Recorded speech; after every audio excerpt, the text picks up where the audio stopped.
Good morning, everybody, and welcome to this week's SMI seminar. I acknowledge the traditional owners and their custodianship of the land on which we meet today. On behalf of the Sustainable Minerals Institute, I pay our respects to their ancestors and their descendants who continue cultural and spiritual connections to country. We recognise their valuable contributions to Australia and global society. Today's presentation, Practitioners' Experiences as Incident Investigators in the Field, is delivered by Philippa Dodshon, Research Fellow in the Minerals Industry Safety and Health Centre, MISHC. Philippa is currently completing her PhD in Incident Investigation, and she's previously worked as a Human Factors Principal Advisor at the Department of Transport and Main Roads Rail Safety Regulation Branch. As always, I'd like you to please submit your Q&A using the Q&A button at the bottom of the screen, and you're welcome to do this at any time during the presentation. And at the end, I will then put your questions to Philippa. Philippa, over to you. We look forward to your presentation, and thank you very, very much for agreeing to present this week. Thank you very much, Neville, and good morning. As Neville mentioned, I work in MISHC, or the Mineral Safety, Industry Safety and Health Centre. Historically, I've also worked as an incident investigator in the large transport industry, and I've also worked as an auditor. So I've been able to work both sides of the coin when it looks at safety from that perspective. I've basically been employed here to expand the incident investigation capabilities of the centre. So today what I'm going to do is to go through some of the research that I have conducted thus far as part of the PhD, which is in the development of incident investigation processes that promote more effective learning within organisations, with a particular focus on risk controls and also human and organisational factors. Now, the research that I'll be talking about today is very much capturing what practitioners' experiences are in the field, so that basically you can work out, you need to find out where people are at and what their experiences are before you can start developing tools and systems that can enhance their abilities to conduct more effective investigations. So all of the work today that I'll be talking about will be published, and you can access that information online. We're also expanding the centre's capabilities to conduct training programs to enhance organisations' abilities to respond to incidents when they occur as well. So that's part of the new role here. So I guess looking at the big picture and like the motivation for the research, we are losing, as of last year, I think, or 2018, 144 people to workplace accidents and incidents. There are certainly industries that have significant higher fatality rates than others, as you can see on the screen. Agriculture and transport, as well as construction, are the main industries which have significant fatalities, or certainly above the national average, and also the mining industry, which is where my PhD has been conducted. But as you can see, the numbers aren't good, and there's certainly room for improvement. When you look at the injury or serious injury data, so this isn't minor injuries, this is a serious injury data for 2017, 2018, over 107,000 people are putting in claims for serious injuries. So it's not just fatalities the incident investigation processes are addressing, it's trying to reduce those injuries as well as reducing high potentials. When you go and have a look at the mechanisms of injury, so that's the type of activities that are being, or where the forces are in an incident.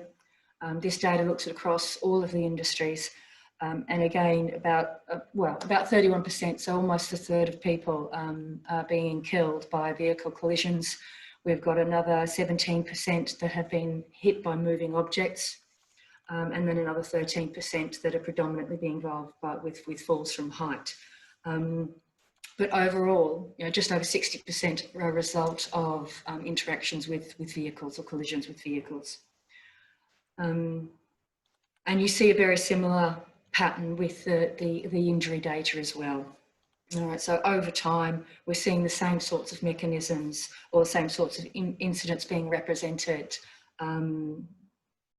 in fatality incidents and injury incidents. And it comes back to, I guess, this only looks at the first 8, this graph, but there are multiple other mechanisms. But looking at those first 3, that's where we're losing the majority of people.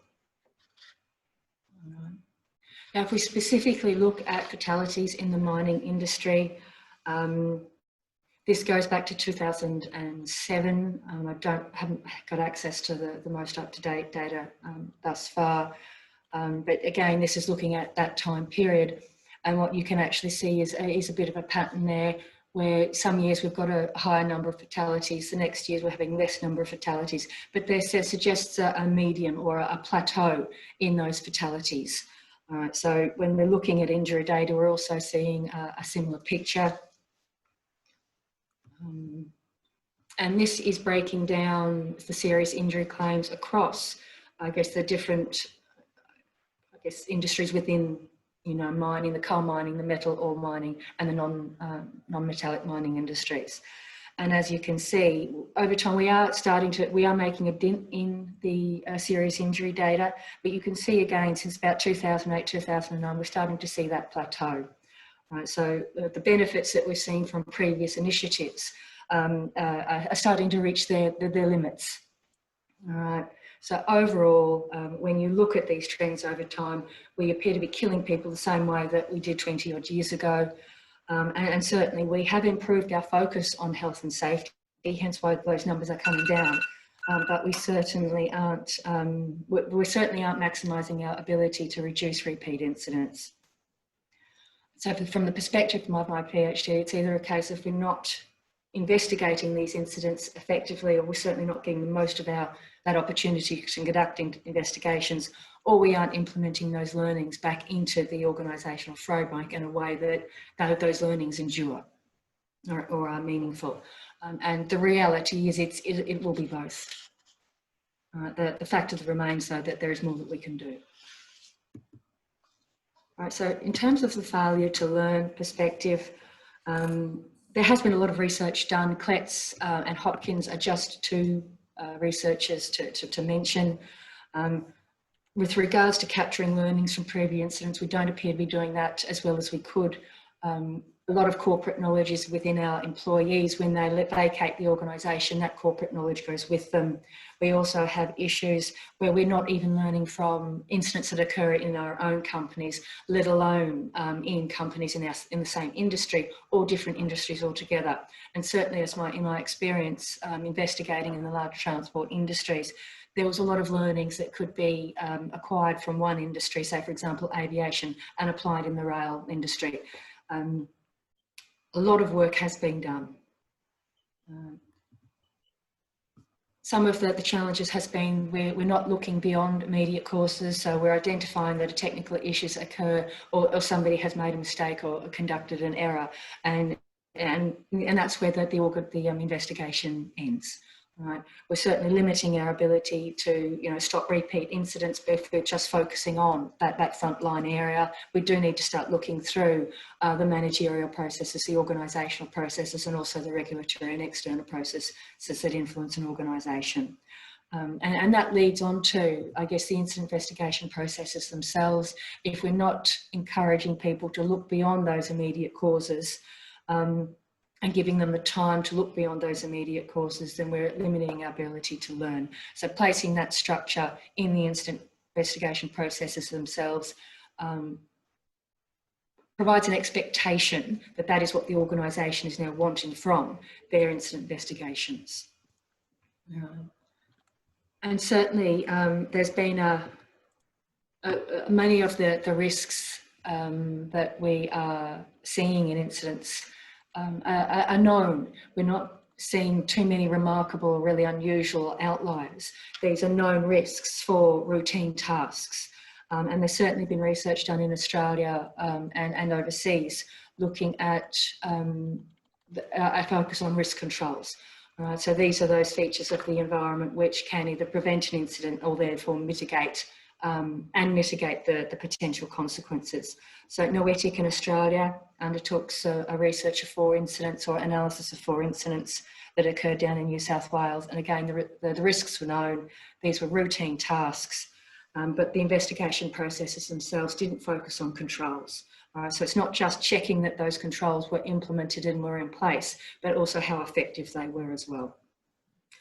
The International Council on Mining and Minerals has also done some work in the area, and one of their conclusions was that one of the reasons why we're seeing fatalities, serious incidents and HPIs is because we aren't focusing on our risk control. So we're not, making sure that they are, we're not identifying them particularly well, we're not making sure that they're implemented particularly well, and we're not checking those ongoing monitoring activities for effectiveness and their own maintenance. Right, so part of the PhD or this research was involved in finding out what current incident investigation processes entailed regarding controls, and certainly what practitioners' experiences were regarding controls. I also looked at the human and organisational side. We've known for at least the 25 odd years the benefits that can be achieved by integrating human factors analyses into incident investigation analysis. So there has been a little bit of research surrounding that, but there's been very little looking at how this has manifested itself in practice. Right? It's one thing to have it looking good and effective in a laboratory or based on some external research, but if it's not useful to the people on the ground, or it's not put into a format that it's easy for people to use on the ground, then we haven't sort of completed that loop. Right. A number of incident investigation methods for human factors have been developed over time.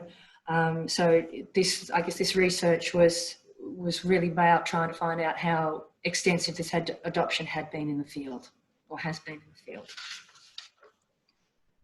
Right. So with regards to how this information was collected, a survey was conducted in 2015 via SurveyMonkey. We targeted groups from LinkedIn, but also personal emails to people that we already knew were working in the industry. And practitioners were asked a range of questions about incident investigation processes and their experiences conducting incident investigations. And were also asked to send in copies of their processes if they could. We got a small number of responses to that item. But today's webinar will only look at the risk controls and the human and organisational factors side.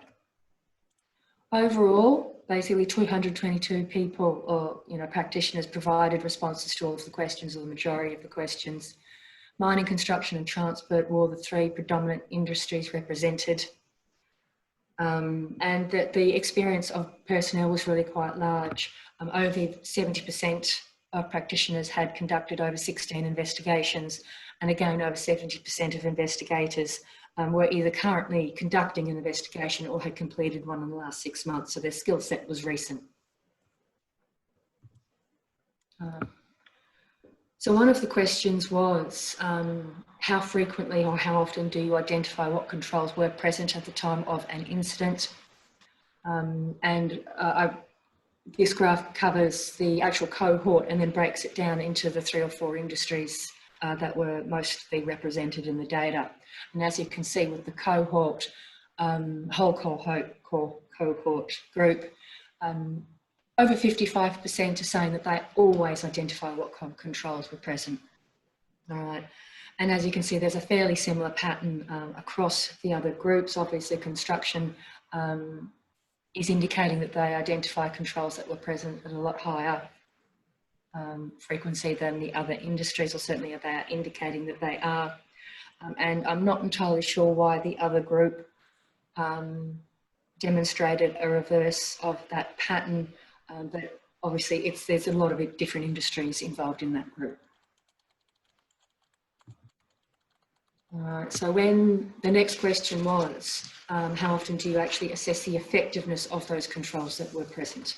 Right, so yeah, now that they've identified the controls that were present, do they actually assess how effective they were at doing the task that they were entitled to do or employed to do? Now, overall, this value dropped off to about 40% of people who were always making these assessments as part of their investigations. Now that pattern again is relatively consistent across the groups except for transport. And we're seeing that pattern reversed, where almost 60% are saying that not only do we identify them, we're also making an assessment of how effective they were at at protecting the system.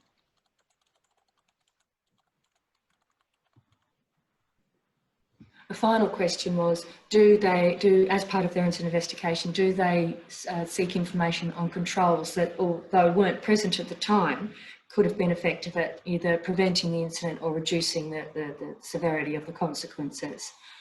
And again, with this one, the pattern is a little bit more variable, but for the whole cohort, only about 45% are always trying to identify absent controls. Mining is similar to that pattern.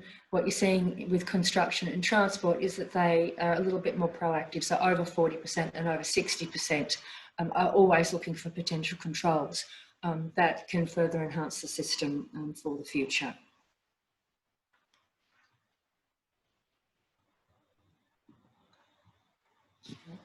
Now, overall, 21 incident investigation documents were sent in for various organisations within the mining, but also with other industries. They were analysed according to criteria that was, I guess, apparent or across both risk management and also incident investigation. And then also other criteria that I was particularly interested in, particularly information on do they require description of incidents, which is something that from my background as an incident investigator is one of the first things that you actually provide in an incident investigation report. So if we look at the green indicates that those procedures or those documents they sent in specifically requested the identification of causes, specifically told investigators to identify preventative controls and so forth. The orange or the yellow it was implied but was not specifically stated. All right, so that's the grey area, other than the fact that they weren't specifically requested for that information to be collected during the incident investigation. And then the red is that there was no mention at all for that material. So if we just look at the preventative controls and the mitigation controls there, so the prevention controls on the left-hand side of the diagram, you've got 3 sets of documents that did not ask investigators to look for preventative controls at all. All right, and that came as a bit of a surprise to me. Over 50% though are asking investigators that, look, this is the organisation's expectation. We want information on what the effect of what controls were present. All right, what information was available about them, how did they perform? When you go to the mitigation controls, right, so they're the ones that don't actually prevent the initiating event, but do, I guess, minimise the consequences. That's quite a different pattern. So only 5 of those documents specifically requested for investigators to look for mitigation controls. But overall, I think it's 5 of those documents didn't mention it at all. You've got a much larger grey area where I wasn't too sure if they were actually asking for that information. They certainly weren't using terminology surrounding about mitigation controls in that document. So it may have been implemented, it may not have been the expectation.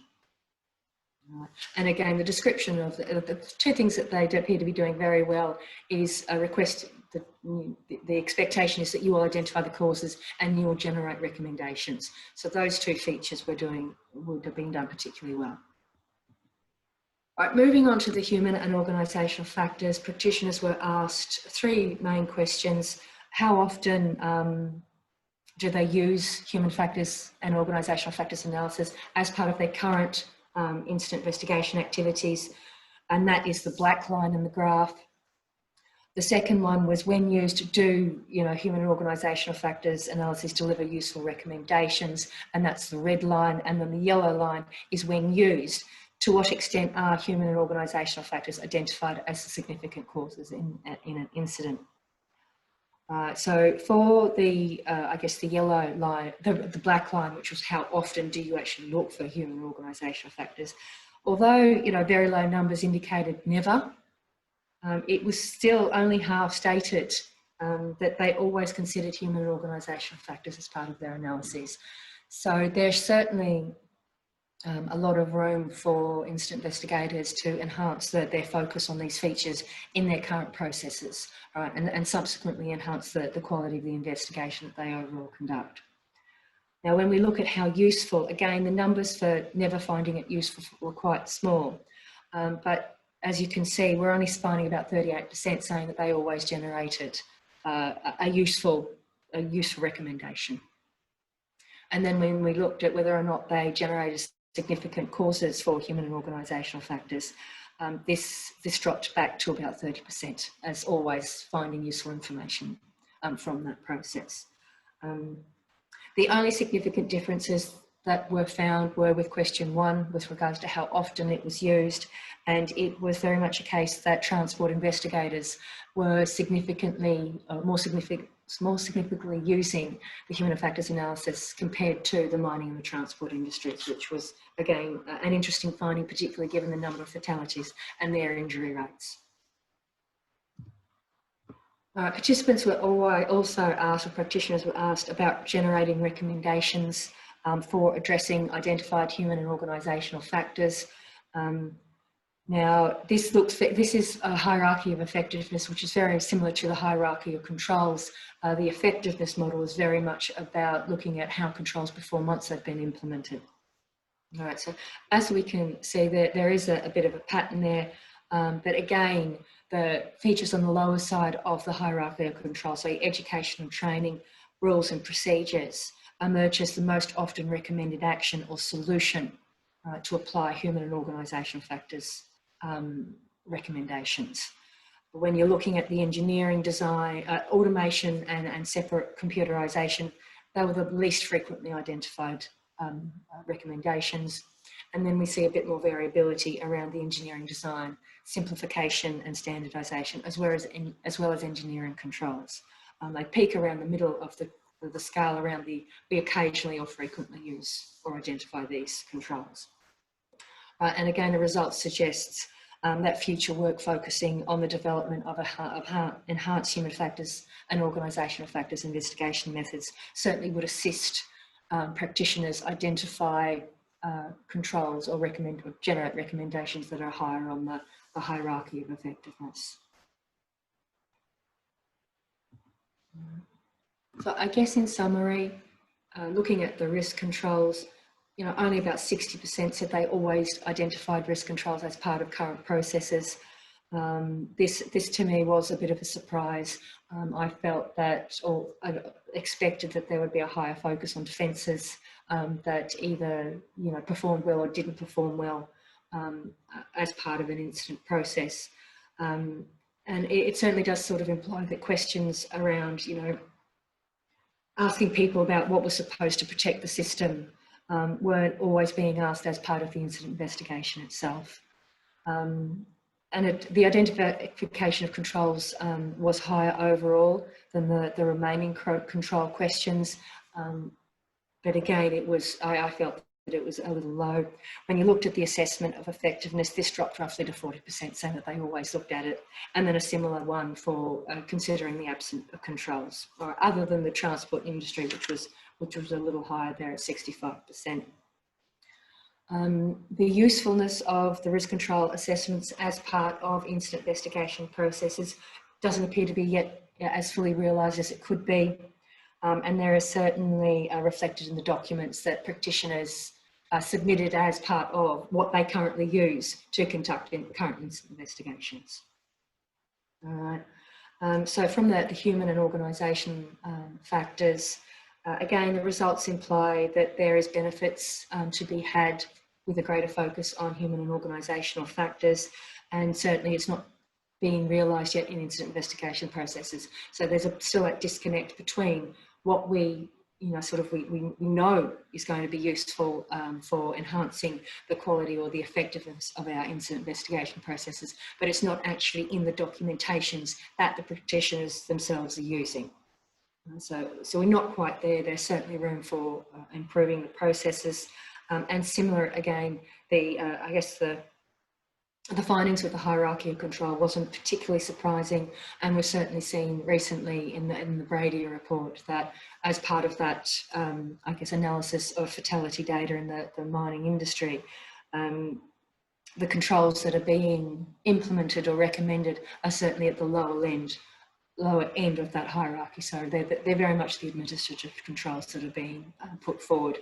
And I'm not entirely sure why that is. It may be a case of limitations on how long people have to conduct investigations.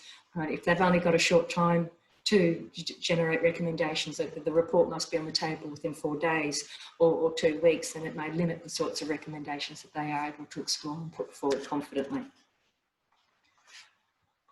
But that basically is a summary of the research that has been conducted to date. I'm in the process of, I also asked practitioners to do a SWOT of their current processes, and that's data that I'm currently analysing with the prospect of publishing as well. So that information will be available then. I guess from the centre's perspective, we have been able to, we're developing training programs, or we've developed 2 training programs for incident investigation processes with the intent of being able to provide organisations, I guess, enhanced capability so that they can actually generate more out of the incident investigation processes that they have in place. So this is something that we're currently doing. So it's going to enable practitioners to better identify evidence, and also to better collect evidence and analyse that evidence as part of their incident investigation, and how to generate recommendations that are designed to enhance the safety of the system, as well as taking actions to address those identified causal factors, so that system improvement overall can be provided. The feature of this training program is it is very practically focused. It is designed for investigators on the ground, as well as those managers who are going to be supporting those investigators, so that they can maximise the materials that they can get out of the investigations. I think Albert Einstein is given the credit for this comment. I suspect he found it elsewhere in his readings. But if you always do what you've always done, you're only going to get what you've always got out of the system. So we certainly have a ways to go with incident investigation practices. But having said that, also we've come quite a long way with incident investigation practices as well. So it's not doom, disaster and despair. We have some very experienced practitioners out there. It is about identifying ways to practically provide the framework and the processes and the toolkits to enhance their capabilities. But yes, that brings me to the close of the presentation. Thank you very much for your time. I think I've made it within the 30-minute time allocated. All right, Philippa, thank you very much for your presentation, and thank you for keeping it to 30 minutes. What it does allow is for us to have a number of questions from some participants that are online. So once again, if you could pop onto the Q&A box and just put your questions in, I'm sure Philippa will be very keen to answer some questions if you have some. Philippa, while we're waiting for everybody to type, because I know it often takes a little while just for the questions to come through, I was particularly interested in just hearing a little bit more about the incident investigation training program that you've got in place. And maybe if you just can share a couple of details in terms of mode of delivery and when you're hoping to run that course and who you're targeting it at. Okay, fair enough. The incident investigation training program is one of the initiatives that industry's basically been saying we're not liking the fatalities that we're having, we're not liking the the level of severe incidents. What can we actually do to practically address this situation? And one of those features and it certainly has come through with the open-ended responses in the survey, is access to a training program that expands on the use of particular tools. Right? So the training program is actually designed is tailored to go around the tools that people are already using. Right? Organisations have done a lot of investment in the investigation methods that they have got, and for the most part they are doing a very effective job. what appears to be lacking or where they're wanting greater information is actually the overall process. How do we actually approach the investigation? How do we scope the investigation? How do we make sure that we can identify evidence? What does that look like? And how do we go about collecting that material once we've got it? How do we store it? How do we protect it? Because I guess incident investigation is a complex process. Very few people have the opportunity to have extensive training. Many individuals, it's a case of you've done a 2 or 4 day training program off your trot, and it could be 2 or 3 years since they've done that training program. So this is very much about enabling investigators to develop those skills to collect the evidence they need, and then analyse that evidence in a way that is going to maximise the information they can get out of it.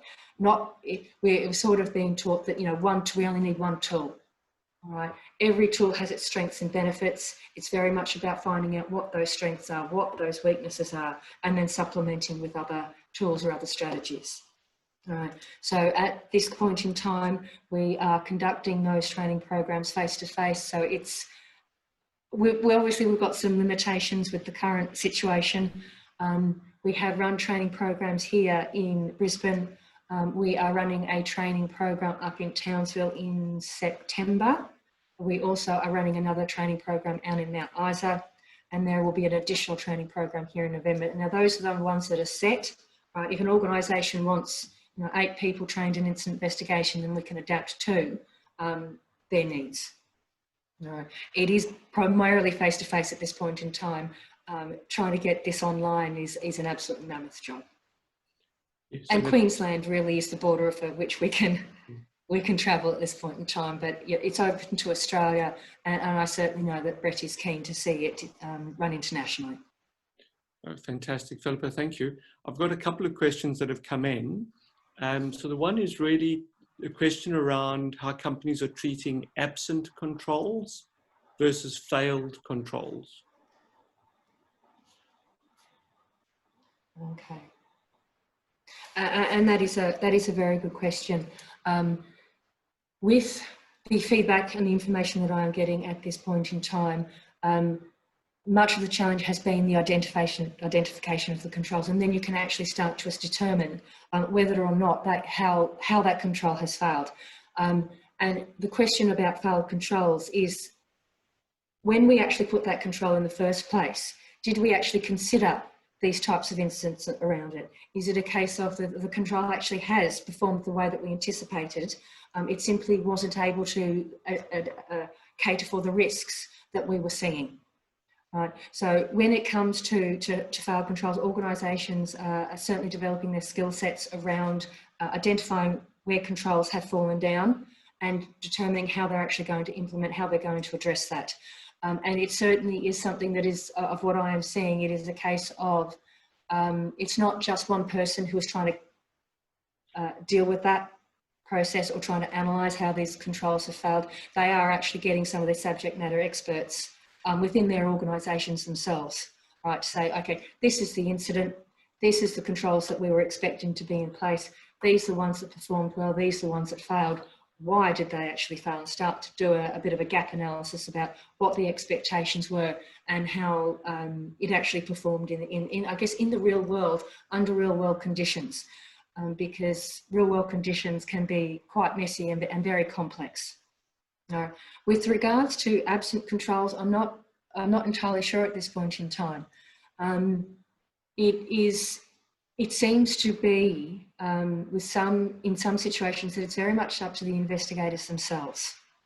Right? Is it a case of, well, we've got this gap there, this is what I'm suggesting or recommending that we put in, and then it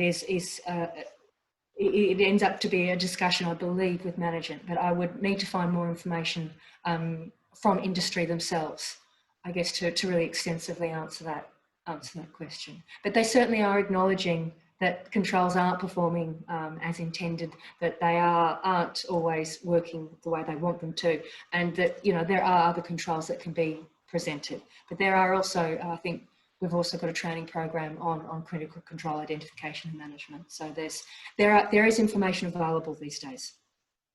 All right, Philippa, the next one's an interesting question, and it's I suppose, looking for an opinion here in terms of your, to what extent do you believe that organizations might be reluctant to create a paper trail that requires investment in engineering and high-end controls by using investigation documents that do not steer the end user towards a high-end control as an outcome?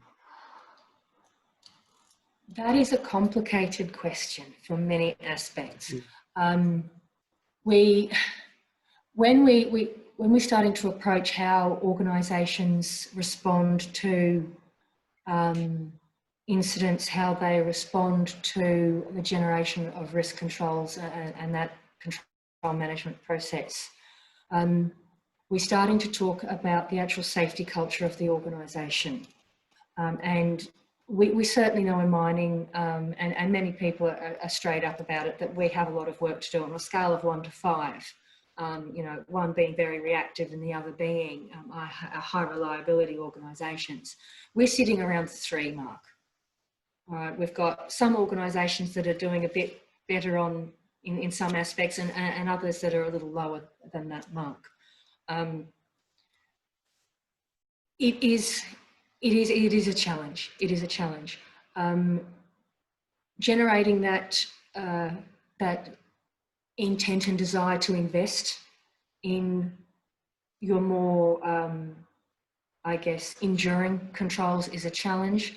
And there does seem to be a reluctance to discuss, okay, these are the controls we actually need in place, but, you know, implementing them is actually outside of our control. All right, we get a piece of equipment in from the manufacturer. There's very little modifications that we can actually do to that equipment to address the problem.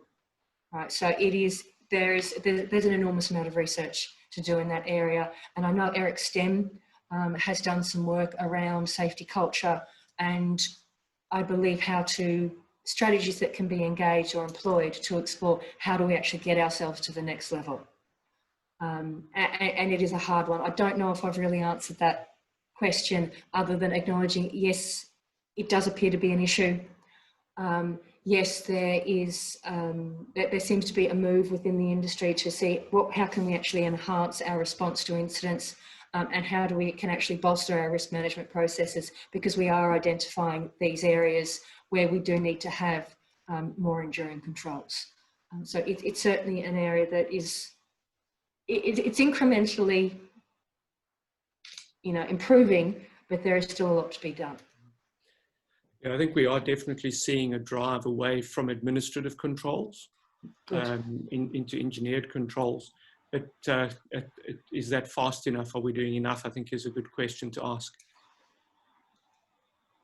So we certainly, if you look at reports such as the Brady report, it is definitely indicating that most of the controls that a good portion of the controls that we are recommending are certainly at the administrative and lower levels. I suspect, based on discussions I've had with people, that they might have had a bit of a challenge extracting data from more of the organisational features of incidents from the information, the database that they had available to them. It is certainly being recognised that administrative controls are pieces of paper at the end of the day. They can't actually protect you. It's the information that's in those documents that need to be extracted and then converted into something material and something useful and applicable. All right, so it's good to hear. Yep. Yeah. All right, the next question really just, I suppose, broadens the concept of incident investigation. So the experiences that you've had seem very similar to those of investigators working in the environmental area, particularly with respect to the retention of corporate memory. So why don't we learn from the incidents? Do you have any indication that approaches to safety are reflected in the broader approach to the management of operations within a company? Oh, heavens, that is a big question. My background is a human factor specialist. That's my profession. When you're actually looking at humans across that are involved in an incident, it is a case of those strengths that come with being human and those limitations that come with being human are the same irrespective of the industry that you're involved in. Right? So the incident investigation process is really I don't like using the word should, basically can reflect that they can be applied. So if you're doing incident investigation training program that's specifically done for people who conduct aviation incidents, those models, those methods, those structures, those processes can be applied to any other industry, and definitely to the environmental domain. All right, and the challenge with capturing corporate memory is an issue across the board. Many organisations haven't got to the stage where they can capture it, or that they're recognising the need to capture it. When we do restructures and redundancies and so forth, we're usually losing, you know, 20% of the population that have 80% of the corporate knowledge. So it is acknowledged, it's understood. The mechanisms in place have not yet, I mean, I feel, and certainly, you know, what others are certainly saying, haven't got to that stage yet where we are getting that information. But how you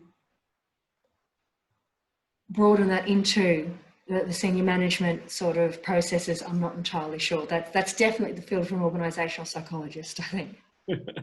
Yeah, I think there's great opportunity to take the risk management tools that have been developed and apply them in multiple different areas. Yes. And likewise take the tools that have been developed within the engineering reliability space and seeing how you can apply those to that highly reliable organization. Yeah. The next one really, I suppose, builds on that, and it's very much around looking at culture and leadership. And how would you factor that in to incident investigation, or do you consider it as something separate? All right. The role of I guess, the culture of the organisation and certainly the values of leadership have a real significant impact on the depth of the incident investigation processes that are used by an organisation, and certainly they have an impact on the scope with which an incident investigator can work. Right. So it's almost twofold, that relationship, because as an incident investigator, if you're conducting a systemic investigation, which is where we're all aiming, because we do know that's where we can get the best or the most benefits out of an incident investigation in terms of preventing, you know, further investigations, we do need to consider the culture of the organisation, and it's, you know, it's throughout the organisation. It's the team's culture, it's the managerial culture, and then it's the organisational culture, and seeing how that influence, what influence that had on the incident that has occurred. All right. Now, the broader concept of how to address the approach taken from the organisational cultural perspective, that again, it very much comes down to leadership. We know with safety culture that the leadership can change quite negatively overnight just based on who the new CEO is. It's hard to build, it's hard to maintain, and it's quite fragile. So it certainly has an influence on the incident investigation processes, and it does make it difficult for incident investigators to identify those influences on the work environment. I don't know if that answers that question. That's a complex, and it's very important. Yeah, I think it is. That is the complexity that one has to deal with within this space. It's an integrated system. It's not an easy system, and it requires time, and it certainly needs to be explored. All right. I see Rick has popped on. Rick, I don't know if you've got a question that you were wanting to ask. Yeah, thanks, Neville. I had a question. I'm sure you all know I'm not a safety expert, but I've been at industry forums and also seen in the Brady report identification of the need to have a mechanism to combine and report lessons from incident and fatality data really across the industry to sort of pool experiences and report it out. And I was just wondering, is that something that MISHC or someone else is actually working on? Because it seemed to be something that was identified as a high priority. Gosh, good question. Yes, it is. It has certainly been acknowledged that there is a large body of research looking at the failure to learn or learning from incidents. So we know from an academic and an industrial discussion perspective that work needs to be undertaken. We do need to start communicating these lessons. We do need to start to analyse incidents at a more effective level so that we can actually generate useful learnings. There does appear to be a significant reluctance to discuss incidents, and that's twofold. I guess there is certainly the legal ramifications of material, and with the new industrial manslaughter laws, it's not yet clear how that's going to influence the communication of incidents and lessons that are to be learned or can be learned. There is also a reluctance on the organisation to discuss. It's a natural thing to not want to discuss your failings. So it is. At this point in time, I'm not sure if it's something that we are directly focusing on. It's certainly with personnel. It's certainly discussions that people are having with organisations about, what's the best approach? How are you doing this? Are you doing this? But we haven't actually, I don't think we've got a body of work specifically focusing on the practical side of that process. I mean, it's interesting. Certainly researching it, but yeah.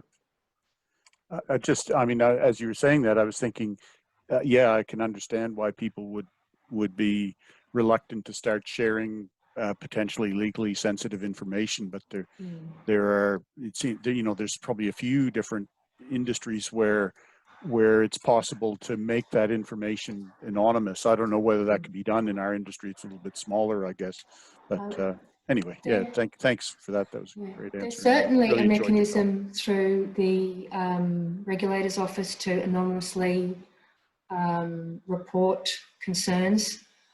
There are mechanisms through, I understand, most mining organisations where people can raise concerns with issues. I actually was involved in attended a masterclass not long ago, and the key learning from the investigator was that, or the presenter was, that the conditions that existed on the day of the incident were the same as the conditions that were occurring the day before. The difference was simply the outcome. And the outcome is horrible when things go wrong. It can be a very unforgiving environment. There is certainly a lot to be learned, though, from simply exploring normal work, normal activities, talking to personnel to find out how is the work actually conducted on the ground. Do you use the procedures? And if they don't, then why? Why? Is it that they are not useful? Is it that they are, an off-the-shelf document that doesn't actually apply to the tasks that they are doing?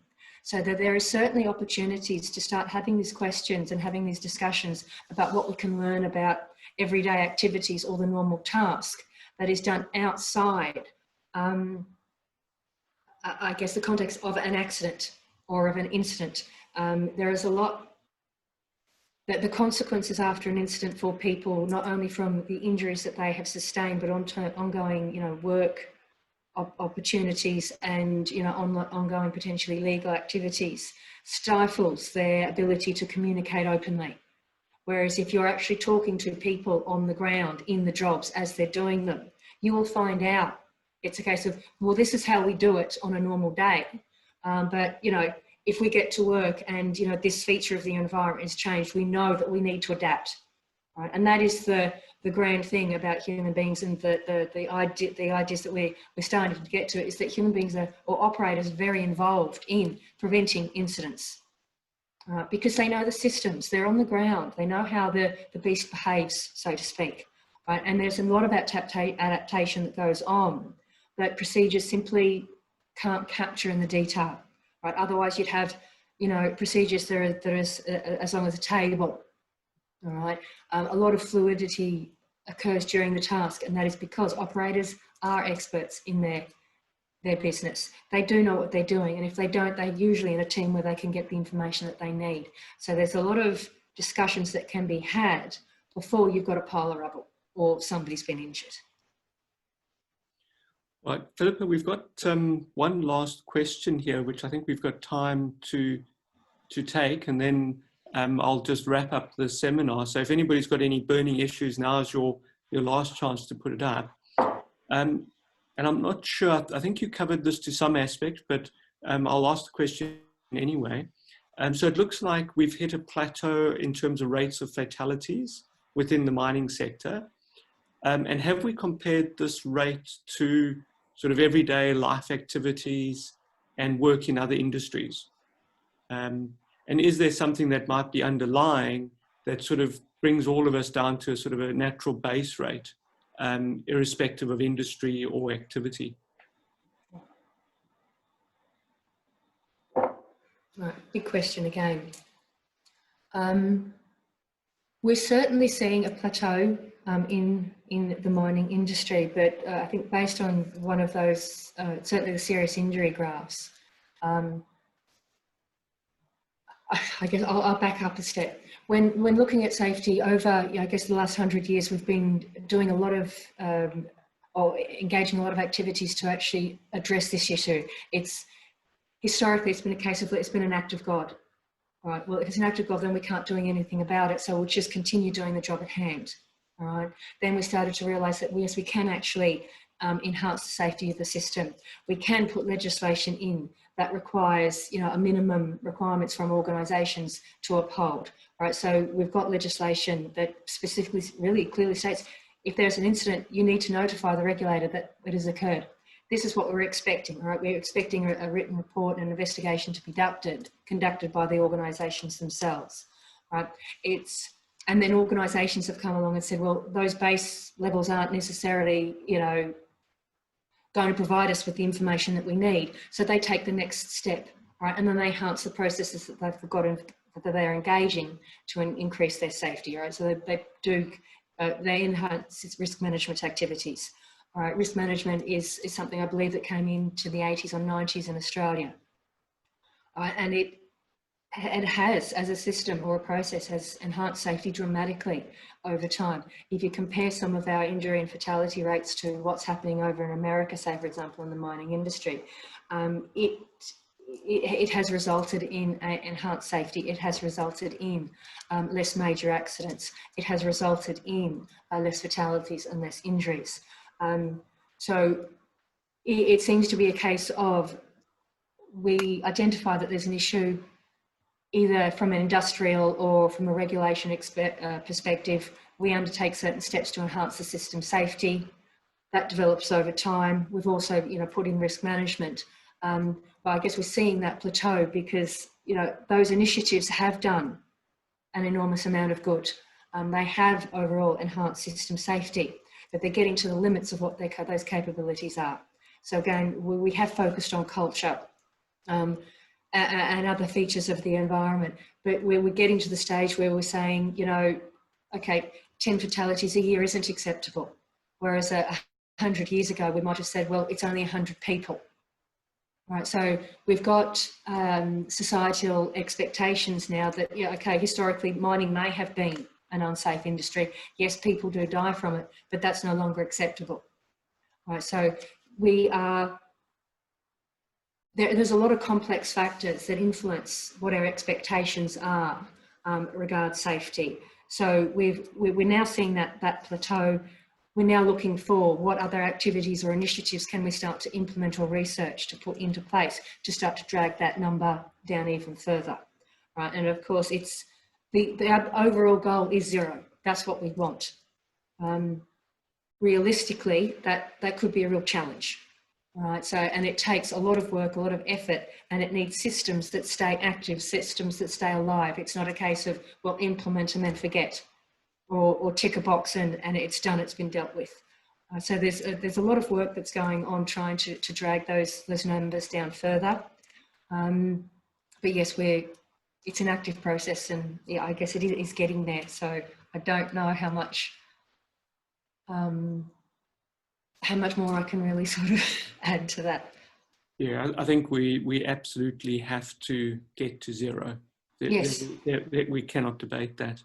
No, and again, it's delightful that we can have that conversation now that it's no longer acceptable, because 100 years ago, it's a case of, well, you know, it's only X number of people have died. We're actually doing very well because we're 10 down from the year before, or 100 down from the year before.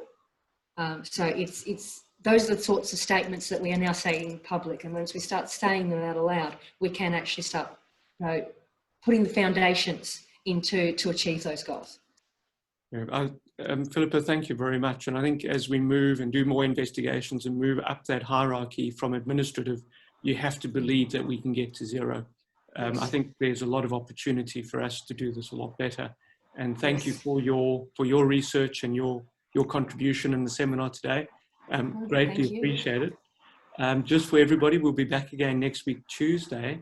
And those that have been attending the seminars during the year, you'll notice there's a trend. So next week, where the production centres will be presenting.